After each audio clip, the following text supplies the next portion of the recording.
Hi children, how are you?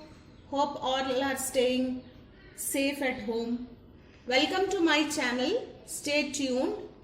And today we are going to focus NCERT grade 9 Beehive lesson number 4, a truly beautiful mind. So here you might have seen this picture.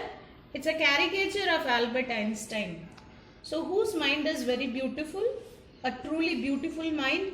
Here comes the mind of our Albert Einstein. So this story deals with a small anecdote from his life. So here in this lesson they have given the word genius, and they have told that genius is the synonymous word for Albert Einstein. So he was a German civil servant, and he did a great groundbreaking work in the field of light, motion of particles, electrodynamics of moving bodies, energy. So let's go inside the lesson and see more about him. Albert Einstein was born on 14 March 1879 in the city of Germany, and he was not destined to be a great person. His mother thought that Albert was a freak. Freak is used when a person he doesn't behave properly, or he can't talk and he don't look like normal human being, because his head seemed to be much larger for his mother. At the age of 2.5 years, when he was 2.5 years old, he was not. Whenever he spoke anything, he said that twice. So his playmates, the boys, young boys who used to play with him, used to call him Brother Boring. So as a youngster, he loved to play by himself. He especially loved mechanical toys. So he loved to play by himself, and usually he played with mechanical toys. And for him, a newborn sister, her name was Maja, he usually asked his mother, where are her wheels? So next episode, a headmaster once told his father that what Einstein chose as a profession wouldn't matter, because he will never make a success at anything. Einstein began learning to play violin at the age of 6 because his mother wanted him to. He later became a gifted amateur violinist, maintaining this skill throughout his life. He was not really a very bad pupil. He went to high school in Munich. There he scored very good marks. Almost he got high marks in all the subjects. But he hated the discipline and the order in the school. He became very suffocated with the rules and regulations of the school.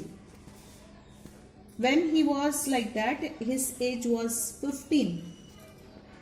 The previous year, Albert's parents had moved to Milan and left Einstein with their relatives.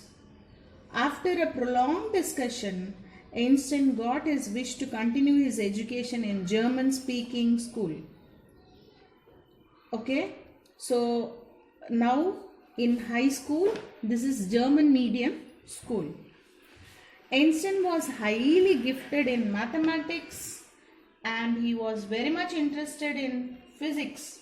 And after finishing his school, he decided to study in the University of Zurich.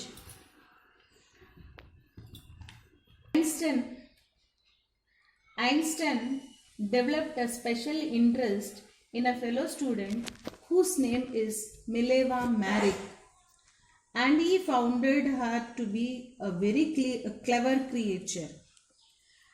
They both had one thing in common, that is, they both were Philistines.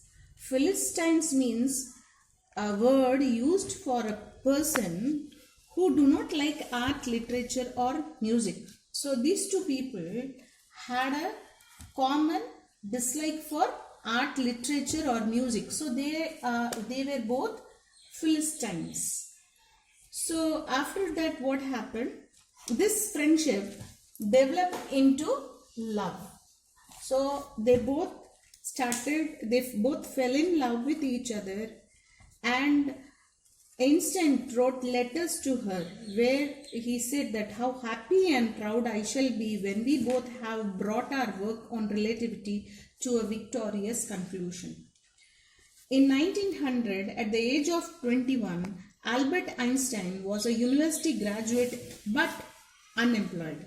He worked as a teaching assistant, gave private lessons, and finally secured a job in 1902 as a technical expert in the patent office in Bern. While he was supposed to be assessing other people's invention, Einstein was actually developing his own ideas in secret. He is said to have jokingly called his desk drawer at work the Bureau of Theoretical Physics.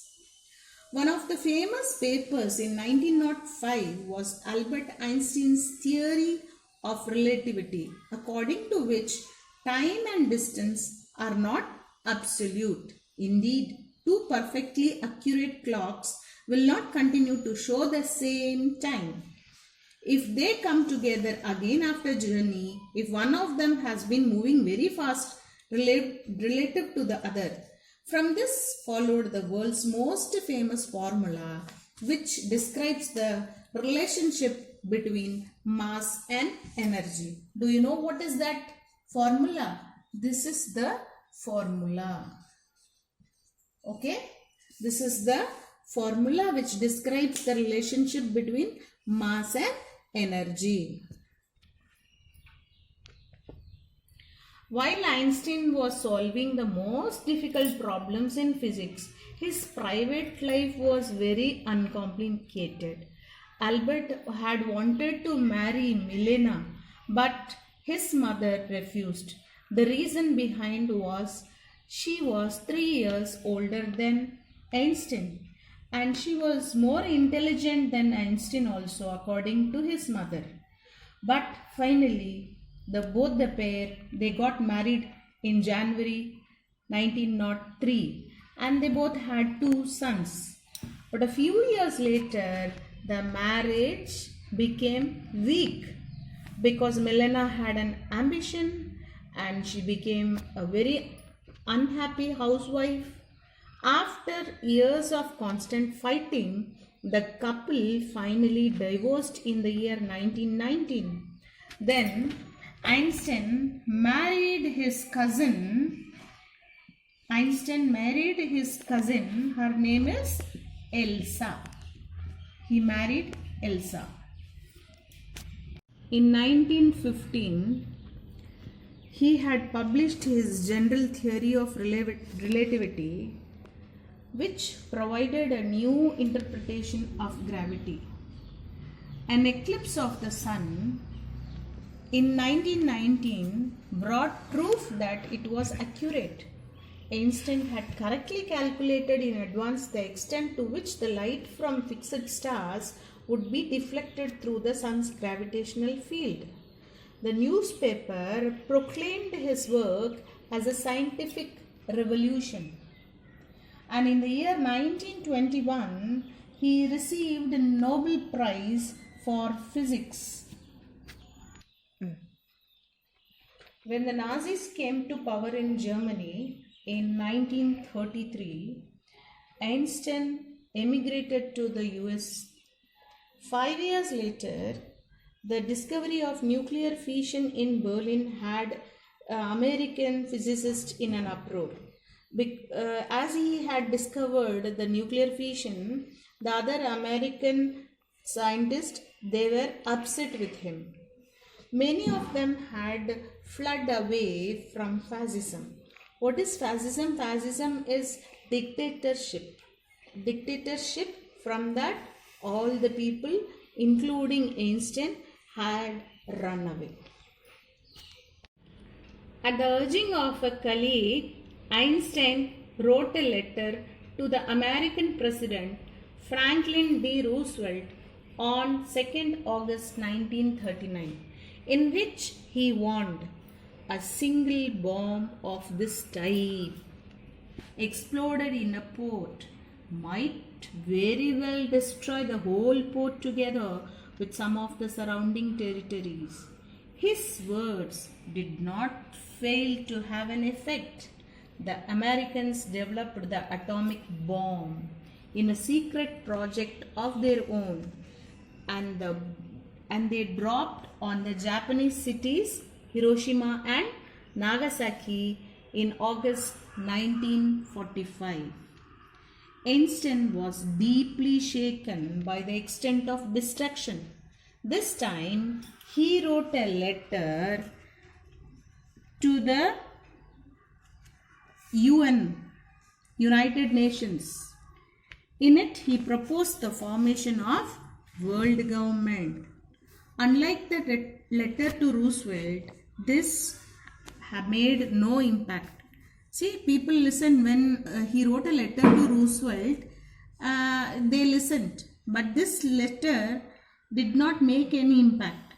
But over the next decade means after 10 years, Einstein got even more involved in politics, agitating for an end to the arms buildup and using his popularity to campaign for peace and democracy. So he was against making bombs. He was against the arms and ammunition, and his campaign was mainly for peace and democracy. Albert Einstein died in 1955 at the age of 76. He was celebrated as a visionary and world citizen as much as a scientific genius. Thank you, children.